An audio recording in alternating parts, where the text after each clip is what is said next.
are cultural issues, is the language only English? Customer service, as we know, is extremely important to supporting commerce. There's this book that was written called A Complaint is a Gift. Obviously, someone's complaining and you can't speak the proper language, you're probably going to lose the opportunity to convert them properly.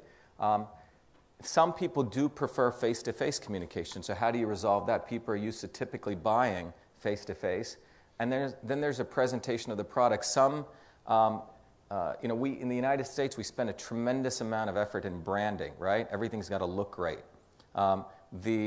The developing nation seller may not have potentially, or may have different aesthetics to what is appreciated here, so that could essentially mitigate some of their opportunities to sell. So how do you help them with that? And then there's also cultural norms, certain images you should not be using if you're trying to sell overseas, et cetera. So there's a number of cultural issues. And then the other piece we talked about was trust, trust, trust, meaning that the authenticity of the seller, the security of the buyer's purchase information. If I'm buying something, before you hit submit, you're probably going to wonder, is the seller going to keep this secure? Customs, we talked about. Seller's assurance, will they be paid? The sellers want to know, am I going to actually be paid? And the other piece is, again, it comes back to, can I return? And if so, how do I return the product? Okay? So based on these gaps, we did a pretty good working session. We tried to identify where could the USPS actually play, very tactically. And this was really based on what are the functional service capabilities the Postal Service is really good in, and where could it actually support international small business commerce. And in this, we actually sort of just listed them, so I want to just share that with you very quickly.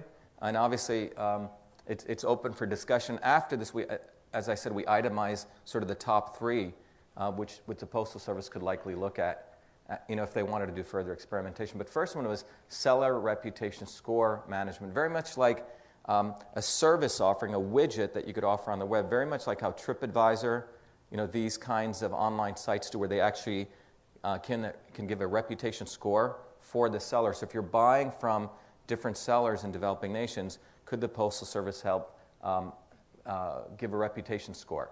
The other one is international package movement coordination service. The Postal Service could set up, an international facility to establish a presence in foreign countries. Some countries actually allow this, others don't. There's some legal issues around that. Micro warehousing service. Like in India and many developing nations, the biggest area of growth right now is logistics. It's a huge booming business right now. If you own land in many developing nations, most of the people who are buying it right now are warehousing companies. So there's an opportunity for micro warehousing, and it's something that would have to be done, particularly in rural areas where people could bring it, you could do the quality assurance and check it.